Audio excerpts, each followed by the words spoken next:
Good morning, boys and girls. I hope you are up and getting your schoolwork done. I have another book I want to read to you, and it's probably one of my favorite books because my son's name is Alexander, and this is called Alexander and the Terrible, Horrible, No Good, Very Bad Day. And the name of the author is Judith Viorst. I went to sleep with gum in my mouth, and now there's gum in my hair. And when I got out of bed this morning, I tripped on the skateboard, and by mistake, I dropped my sweater in the sink while the water was running. And I could tell it was going to be a terrible, horrible, no good, very bad day.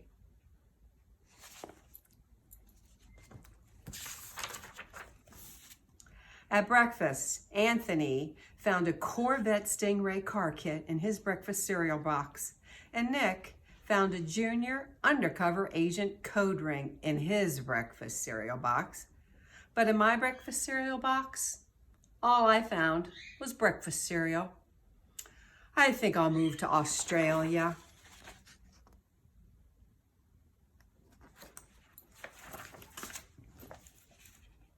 In the carpool, Mrs. Gibson let Becky have a seat by the window. Audrey and Elliot got seats by the window too. I said I was being scrunched. I said I was being smushed. I said if I don't get a seat by the window, I'm going to be car sick. No one answered me. I could tell it was going to be a terrible, horrible, no good, very bad day.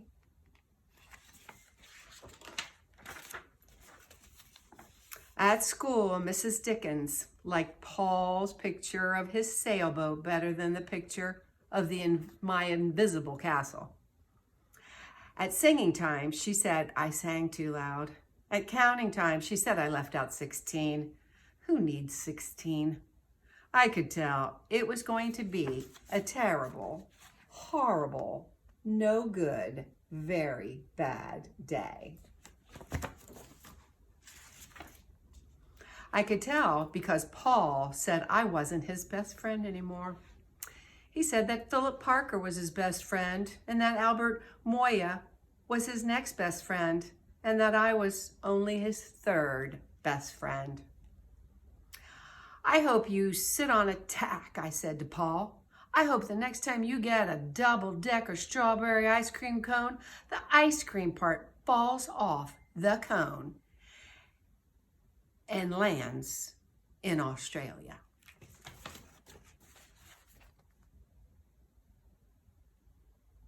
I'm sure y'all have had a horrible, terrible, no good, very bad day. We all have. There were 2 cupcakes in Philip Parker's lunchbox, and Albert got a Hershey bar with almonds, and Paul's mother gave him a piece of jelly roll that had little coconut sprinkles on the top. Guess whose mother forgot dessert? It was a terrible, horrible, no good, very bad day.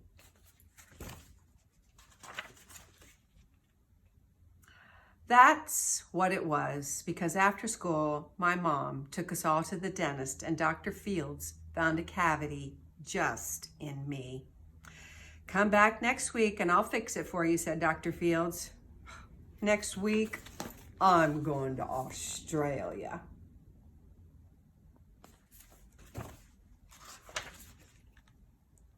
On the way downstairs to the elevator, the door closed on my foot while we were waiting for my mom to get the car.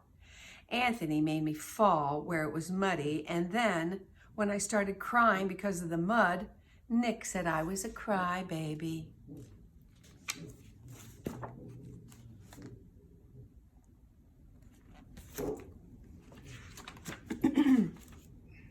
And while I was punching Nick for saying crybaby, my mom came back with the car and scolded me for being muddy and fighting. I am having a terrible, horrible, no good, very bad day. So then we went to the shoe store to buy some sneakers. Anthony chose white ones with blue stripes. Nick chose red ones with white stripes. I chose blue ones with red stripes. But the shoe man said, we're all sold out of that one. They made me buy plain old white ones, but they can't make me wear them. Oops.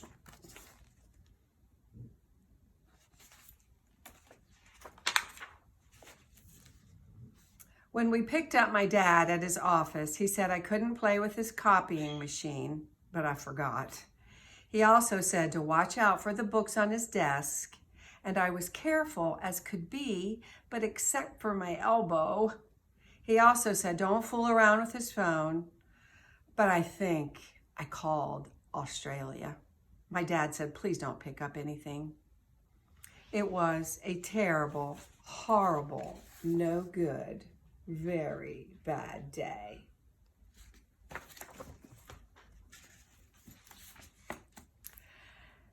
There were lima beans for dinner. I hate lima beans.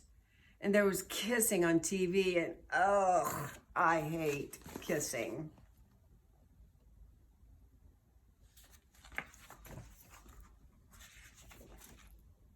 My bath was too hot. I got soap in my eyes. My marble went down the drain, and I had to wear my railroad train pajamas. I hate my railroad train pajamas.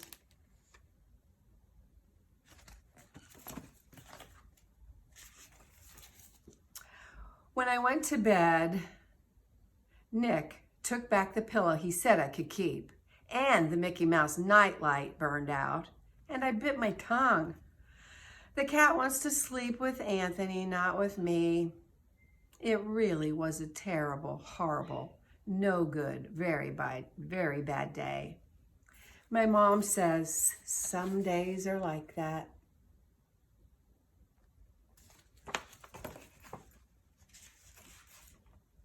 Even in Australia.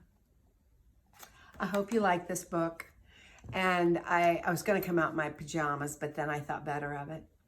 I miss you all so much and love you and can't wait to see you again. And I know Miss George is sending you some great stuff, and I've got some cooking and art ideas I'm going to send to you. So I hope you enjoy them. I love you so much. Mwah.